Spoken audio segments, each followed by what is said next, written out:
Late summer lay over the frontier like a tired animal, breathing slow and heavy across the plains. The heat clung to the earth in long, shimmering sheets, bending wagon tracks into wavering ribbons and softening every shadow until even the cottonwoods looked half asleep. Dust rose from the ground at the lightest touch, settling on skin like a whispered judgment. And in that wide, breathless stillness, Lark Donovan stepped out of her family's cabin and felt the weight of the world tilt toward her, as if the air itself already knew what was coming. She adjusted her shawl, though the morning was sweltering, trying to hide more of her body from the sun, from the road, from the eyes she dreaded would find her once the town woke. But the heat found her anyway, tracing the curve of her cheek, gathering beneath her collar, reminding her of every place she took up more room than she wished she did. She walked down the narrow path toward the barn, the cicadas humming their endless, high-pitched cry.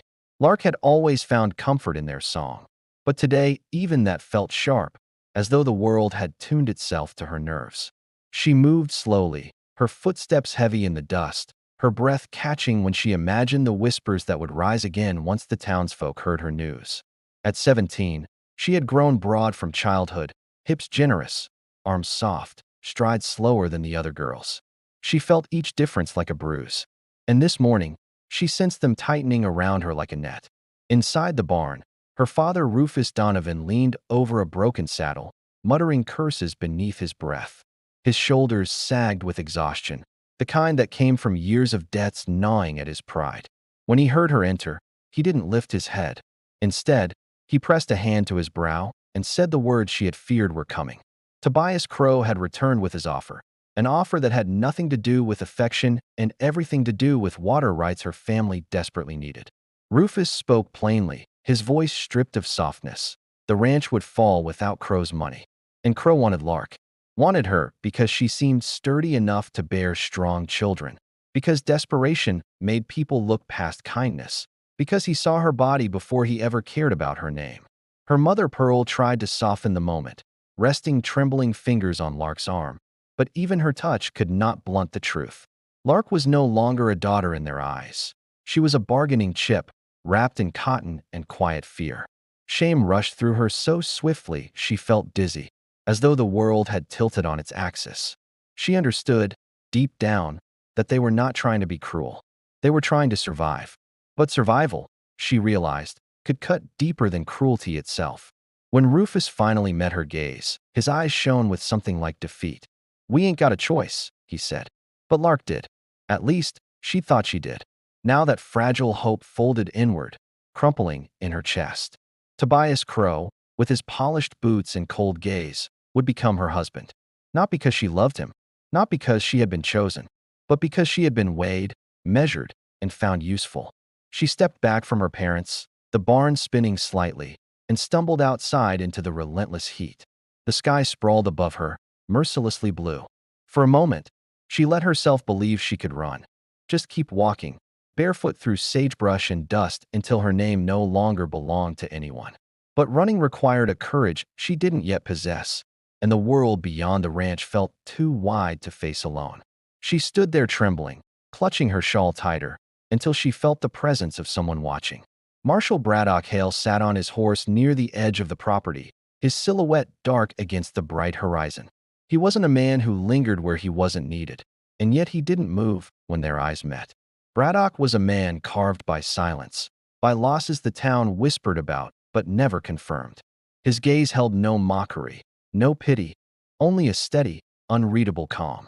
When he inclined his head in greeting, Lark felt a strange warmth flicker in her chest, so faint she nearly missed it. He turned his horse then and rode away, dust rising behind him like a ghostly veil. By midday, the news had seeped through town like spilled ink. Ephraim Pike, who could turn a whisper into a wildfire, announced to anyone who listened that the Donovan girl finally found herself a husband, man willing to overlook a whole heap of softness for the right price.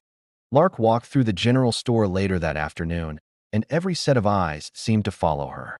Women whispered behind their fans. Men smirked as she passed. Her spine stiffened with every step. The room felt thick with heat and humiliation. Still, she did not cry. Not when the dressmaker took her measurements with thinly veiled disapproval.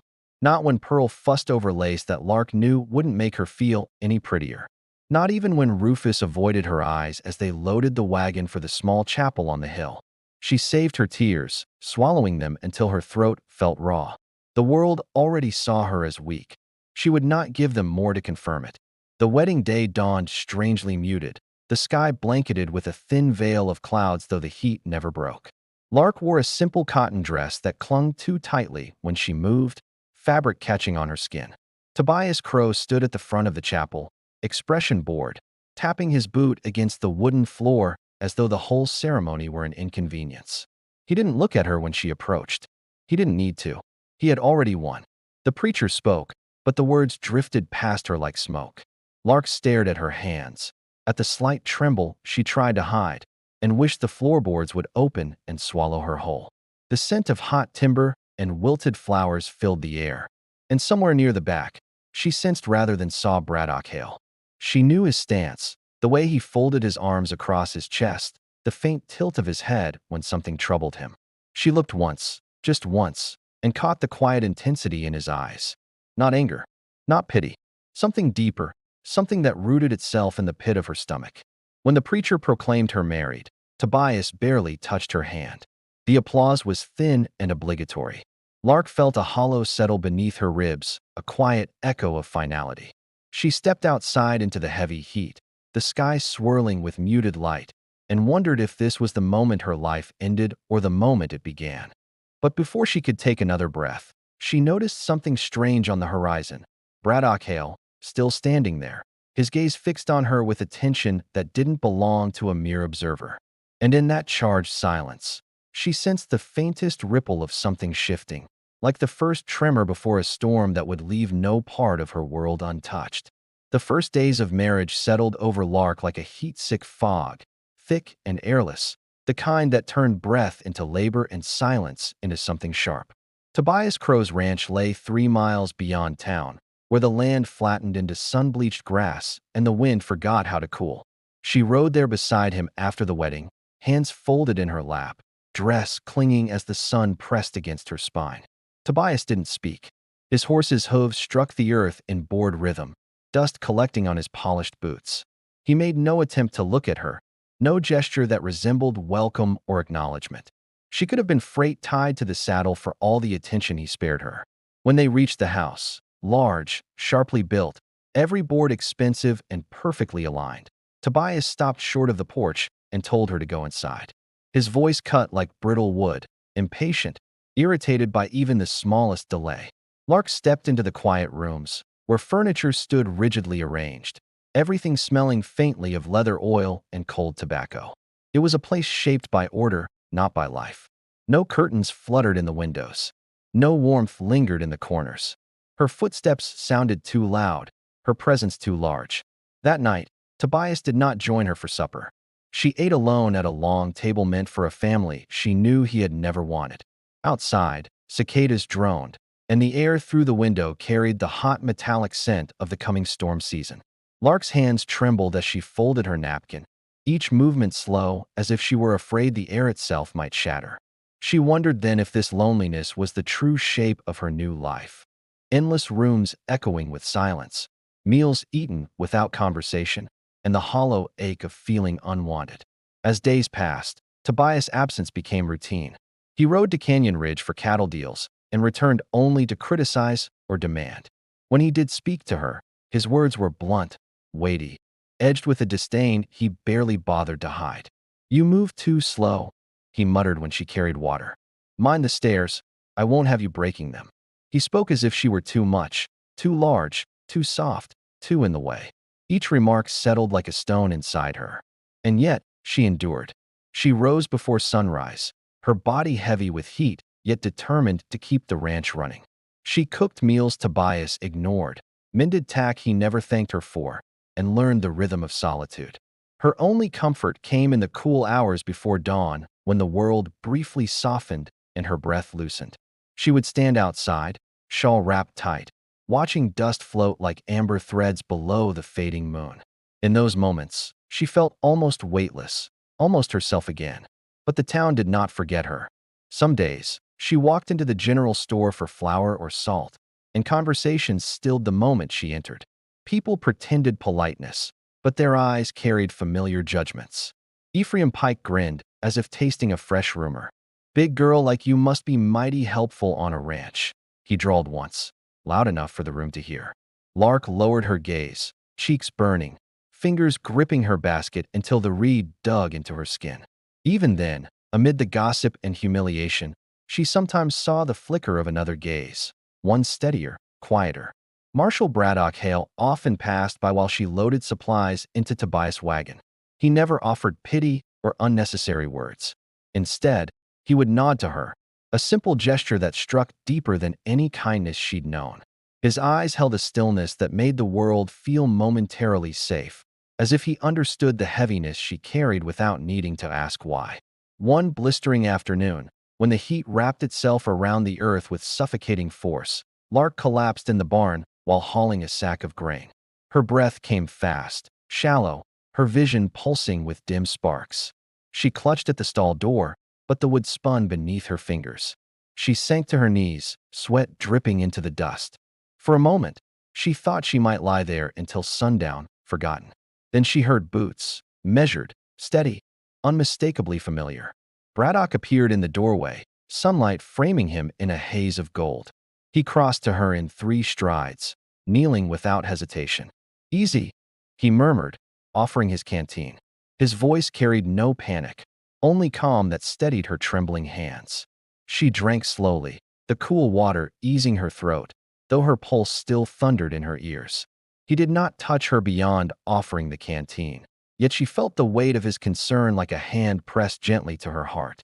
"You shouldn't be working alone in this heat," he said. Not rebuking, not commanding, simply acknowledging her pain when no one else had. She whispered that she was fine, but he searched her eyes with a patience that made her chest tighten. For that brief moment, she felt seen, not as a burden or a bargain, but as a person. When Tobias returned that evening, he dismissed her collapse with a snort. "If you faint over every chore, you're no use at all," he muttered, pouring himself whiskey. Lark stood in the doorway, the soft lantern light painting shadows across her features. Something shifted in her then, not defiance, not anger, but a quiet awareness that Tobias' cruelty no longer swallowed her whole. Braddock's unexpected kindness had cracked something open, letting in a thin, unmistakable line of light. Still, loneliness grew like drought across the ranch. Nights stretched long, filled with distant thunder and the restless cry of night birds. Lark often sat by the window, watching lightning flicker at the horizon, tracing its glow with her eyes. She imagined the storm rolling closer, washing the dust from the world, though she knew storms brought destruction as easily as renewal. One such night, while she stood listening to the low rumble of thunder, she saw a lantern moving across the field. Her breath caught, not from fear, but from the familiar silhouette guiding the horse beneath it.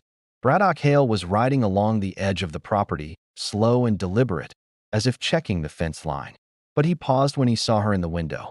Even from a distance, she felt the weight of his gaze meet hers. He lifted his lantern in a quiet acknowledgement, a gesture so small and yet so full that it slid straight into the hollow places of her heart. The world felt different after that. Not easier, but changed in its shape, as if one steady presence could shift the balance of her days. She began to notice how often Braddock passed near the ranch, how his gaze lingered without intruding, how he seemed to understand her silence without needing to break it. The tension between them never crossed into impropriety. It lived instead in glances and small moments, a slow-burning thread drawn tight between 2 people who said little but felt much. Tobias never noticed, too consumed by his own pursuits. He spent long evenings in town, returning with the smell of whiskey and frustration clinging to him. Lark learned to read the meaning behind his footsteps, the heavy thud of anger, the sharp snap of disappointment, the careless shuffle of a man who believed the world owed him comfort. But one evening, as a copper-colored dusk settled over the prairie, Lark overheard something that chilled her more than Tobias' temper ever had. He spoke with a stranger near the barn, his voice low and hurried. Words drifted to her through the open window. Water rights, signatures, doesn't matter what she wants. Her pulse quickened. Her marriage, her body, her dignity, none of it had been enough. Tobias wanted more, and he intended to take it. Lark stepped back from the window, breath trembling, heart pounding. Soon, the stranger rode off, and Tobias slammed the barn door shut. She knew suddenly, with piercing clarity, that the storm she sensed in the distance was no longer just thunder rolling over the plains. Something far more dangerous had begun to gather around her. And though she stood alone in the dim, breathless room, she felt one truth settle into her bones. The only person who had ever truly seen her would not remain a silent witness for long. The first cold winds of late summer swept across the prairie before dawn, whispering through the brittle grass like a warning the land itself was trying to give her. Lark stood outside the Crow Ranch with her shawl tight around her shoulders, watching the paling sky tremble with streaks of gray. After overhearing Tobias' plans to barter away the Donovan water rights, she felt a thin, invisible crack open inside her, a crack that let fear slip through in slow, steady threads. She had tried all night to shake the feeling that something in her life had shifted into a darker gear, but the truth followed her like a shadow she couldn't outrun. And when she finally stepped into the barn to fetch water, Tobias appeared behind her, the sharp scent of whiskey wrapped around him like a cloak. "You mind your business," he growled when he found her near his ledger. His eyes were narrow, swollen with sleepless irritation. "You hear things you shouldn't hear, you'll regret it. Understand?" Lark dropped her gaze, nodding once, though her pulse hammered against her ribs. Tobias didn't need to shout to make a threat clear. The coldness in his voice was enough. He stepped past her then, muttering about errands in town, boots pounding across the dry earth as he mounted his horse. She waited until his silhouette dissolved into the horizon before exhaling the breath she'd been holding. She walked to the well behind the barn, hands shaking slightly as she hauled the rope. The air smelled of dust and distant rain, the kind of unsettled atmosphere that made animals restless and people wary. As she filled the bucket, a horse's hooves approached, steady but unhurried. She didn't turn. She knew the rhythm by heart. Braddock Hale reined in beside her, his dark coat brushing against the morning breeze. He didn't speak, not at first. He simply dismounted, boots landing softly in the dust, and took the bucket from her trembling hands without asking. "Storm's coming," he said at last, voice low, gaze drifting to the horizon. "You all right?" Lark swallowed, unsure how to answer. She wanted to say yes, to fold her truth quietly beneath the surface where it couldn't betray her. But something in Braddock's calm presence made silence feel like a burden rather than protection. "I'm fine," she said anyway, though her voice shook. Braddock's eyes caught hers for a moment, sharp, searching, softened by something like concern. He didn't push. He carried the water to the house, set it gently by the door, then returned to his horse. Before mounting, he said quietly, "If you ever need help, you know where the office is." It was a simple gesture, spoken without urgency or pressure, yet it lingered inside her like a warm ember long after he rode off. She returned to her chores with a steadier breath, though the air around her vibrated with unease. Later that morning, she traveled into town for supplies. As soon as she stepped into the mercantile, the room stilled. Conversations that had buzzed moments before broke apart like frightened birds. Lark felt the heat rise in her face, her heart stumbling as she moved through the aisles. She sensed it before she heard it, the low, gleeful whisper from Ephraim Pike. "Crow's got her running errands already," he said loudly to a group of miners. "Poor girl probably breaks a sweat lifting flour, far as I hear." Soft laughter rippled through the room. Lark gripped the basket tighter, her palms damp. She kept walking, shoulders rounded as if she could fold herself into a smaller shape, something that could pass unnoticed. But the whispers followed, floating after her like smoke. She set her items on the counter, forcing her voice into steadiness as she greeted the shopkeeper. The door behind her opened then, and Braddock Hale entered. His presence shifted the air, grounding it. He greeted the shopkeeper with a nod, then his eyes settled on her.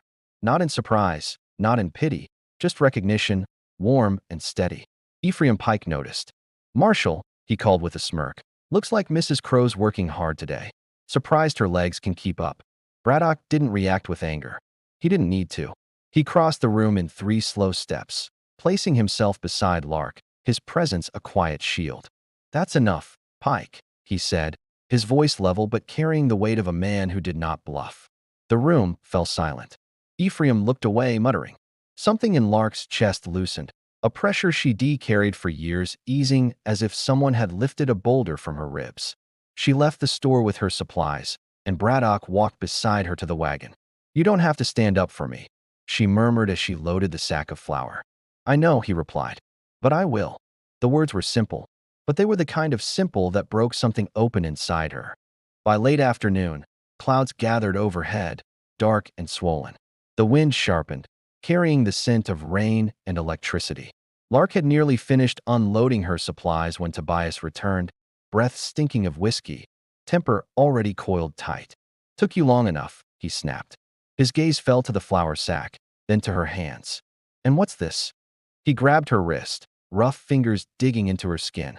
"Marshall Hale helping you again. You think that makes you look respectable?" Lark flinched but didn't pull away. "He saw Pike bothering me. That's all. That's all." Tobias barked a laugh. "You keep talking to him. People will think you're unhappy here." She felt the truth pulse through her, dangerously bright. Tobias saw it in her silence and tightened his grip. "You embarrass me," he hissed. "Everything you do embarrasses me." A sudden gust of wind tore across the ranch, sending dust spiraling. Braddock appeared again on the ridge. She didn't know if he'd been passing by or if he'd turned back out of suspicion. His silhouette paused when he saw Tobias gripping her wrist. Rain began to fall, thin and cold at first, darkening the ground beneath her feet. Tobias let go only when he realized they were being watched. He stalked into the house, slamming the door hard enough to rattle the windows. Lark stood trembling, rain mixing with the warmth on her cheek. Braddock didn't approach. He simply waited, giving her space until she lifted her gaze to meet his. When she did, he touched 2 fingers to the brim of his hat in a gesture of quiet respect. It was a small, steady anchor in a storm she could no longer pretend wasn't rising. That night, thunder tore open the sky. Lark lay awake, staring at the ceiling boards as lightning flickered through the cracks in the shutters. Tobias had left again, muttering about deals he had to finish. She didn't know where he went. She didn't care. The storm outside roared, shaking the walls, and for the first time, she wondered what it would take to reclaim the pieces of herself she'd lost. But before dawn, as the storm thinned into a soft drizzle, she heard hooves in the yard. She rose quietly, peered through the window, and felt her stomach tighten. Tobias Crow was riding toward the barn with another man, one she recognized from the whispered deals she'd overheard. Their voices drifted through the rain, hard and urgent. She caught the words signatures, water rights, and before she resists. Her breath stopped. He wasn't done taking from her. Not yet. And as she stepped back from the window, heart pounding, a new thought entered her mind. Dangerous, trembling, and utterly impossible to ignore. Braddock Hale would not stand aside this time. The storm rolled in before nightfall, thick and swollen with the weight of all the unsaid things pressing on Lark Donovan's chest. Clouds dragged themselves low over the Crow Ranch, brushing the roof like restless spirits searching for a place to settle. The wind came first, sharp, unsteady, curling around the barn with a warning moan. Lark stood in the doorway clutching her shawl, listening to the approaching thunder. It felt as though the sky itself was bracing for what it already knew would unfold. She sensed it too, a trembling awareness in her bones. Tobias had returned home in a foul, drunken fury, and there was no kindness left in him tonight. He cornered her before the lanterns were even lit, shoving the papers she had feared into her hands. Rain battered the roof in fierce sheets as he snarled that she would sign the water rights over before dawn, that he was done waiting, done pretending she mattered beyond what she could give him. Lark stepped back instinctively, the barn door rattling behind her. Tobias advanced with the swagger of a man who believed the world bent beneath his boots. She tried to remind him of the law, of what Braddock Hale had told her, but he slapped the words out of the air before they could form. His face twisted into something raw, something dangerous. Lightning cracked across the sky, illuminating his raised hand and the trembling breath trapped in her throat. Before the blow landed, thunder shook the earth so violently the barn doors swung open. A silhouette filled the doorway, broad-shouldered, soaked through, lit by flashes of white fire in the stormy dark. Braddock Hale stepped inside, water streaming from his coat, jaw set with a resolve that left no part of the world uncertain about why he had come. Tobias spun, startled, But Braddock didn't reach for his gun or shout. His voice was steady, controlled, carved from the same iron stillness he had shown every time Lark had needed someone to simply see her. "This stops now," he said. 3 quiet words. Yet they filled the entire barn. Tobias barked a laugh, unhinged by whiskey and pride. He lunged at Braddock as lightning tore open the sky again. Mud slicked the floor beneath them, and when Tobias swung, the world betrayed him. His boots slid, his balance broke, and he crashed backward into the trough with a hollow, echoing thud. The papers he'd planned to force upon Lark scattered like frightened birds. Braddock stood over him, breath steady, watching for any sign of movement. Tobias lay groaning, too dazed to rise. Rain roared behind them as if trying to wash the moment clean. Braddock turned toward Lark then, and the fear that had ruled her for months loosened its grip. She didn't step into his arms. He didn't reach for her. But the distance between them felt irrevocably changed. He held out his coat, heavy and dripping, and she wrapped it around herself with slow, trembling fingers. That simple act, the offering of warmth on a night shaped by cold cruelty, broke something open inside her, something that had been trapped beneath shame and silence. Braddock touched a hand lightly to her shoulder, guiding her out of the barn as Tobias sputtered curses into the storm. The town gathered before dawn, lanterns glowing like scattered stars across the muddy yard. Word had spread faster than the storm itself, carried on wind and whispers. People had always watched Lark, but never like this, as if they were finally seeing more than the shape of her body or the shadow of her husband's name. She stood wrapped in Braddock's coat, hair clinging to her cheeks, rain mixing with the last of her fear. The faint glow of lantern light softened her features, revealing a quiet strength that had gone unnoticed for too long.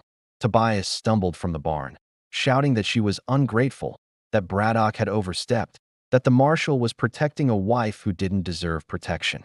But the townsfolk, who had once mocked Lark behind cupped hands, fell silent at the sight of her, shivering yet unbroken, standing beside the one man who had never treated her as less than human.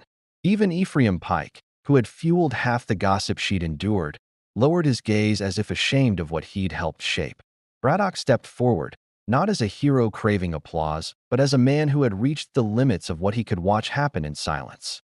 "She is not a bargaining piece," he said, voice calm enough to still the rain. "And she will not be harmed again." His stance was neither possessive nor performative. It was protective, principled, unwavering. In that moment, Lark felt the ground beneath her steady for the first time in months. Tobias' protests collapsed beneath the weight of collective judgment. The sheriff arrived, called by Braddock earlier, and after a tense exchange, Tobias was taken into custody for attempted coercion and assault. The townsfolk watched in stunned silence as the man who had strutted through their streets with arrogant confidence was led away in shackles, cursing the rain and the woman he could no longer control. The storm eased as he disappeared down the road, leaving only the soft dripping of water from the eaves and the quiet murmur of a community forced to reckon with its own cruelty. Sage Hartwell stepped forward and guided Lark into the warmth of her lantern-lit cabin. Braddock followed at a respectful distance, his presence steady as the morning began to bleed into the sky. Inside, Lark sat beside the hearth, wrapped in a blanket and the fragile safety of a moment she had never imagined possible. Braddock knelt a short distance away, hands clasped loosely, expression unreadable yet undeniably gentle. "No one has the right to decide your life for you," he said softly. She met his gaze, and for the first time, she didn't look away. The storm clouds thinned, and pale gold seeped across the horizon. Lark felt the glow settle inside her, warm and startling. Everything she had feared might forever define her. Her weight, her forced marriage, her humiliation, felt smaller in the presence of a man who saw her without measuring her worth. Outside, the town slowly dispersed, whispering not mockery this time, but awe. And as the first clear dawn in weeks broke through the clouds, Lark understood that her life was no longer shaped by the man who tried to claim her, but by the one who had chosen, again and again, to stand between her and the storm.